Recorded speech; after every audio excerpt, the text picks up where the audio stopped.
ఏపీలో ప్రతిష్టాత్మకమైన పోలవరం ప్రాజెక్టును సోమవారం ముఖ్యమంత్రి చంద్రబాబు నాయుడు సందర్శించారు. హెలికాప్టర్ ద్వారా స్పిల్వే నుంచి గోదావరి వరద నీటి ప్రవాహాన్ని, కాపర్ డ్యాముల మధ్య కొనసాగుతున్న నిర్మాణ పనులను ఆయన పరిశీలించారు.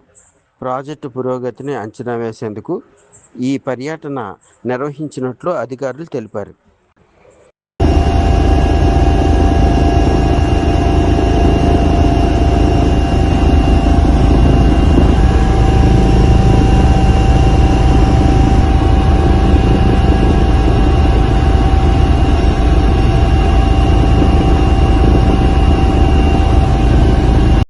మన చెరువుల్లో పెట్టుకుని మనం సద్వినియోగం చేసుకునే బాధ్యత తీసుకోవాల్సిందిగా మరొకసారి కోరుతూ ఈరోజు ప్రతి కలెక్టర్కి 2 కోట్ల రూపాయలు డబ్బులు కూడా ఇచ్చాం.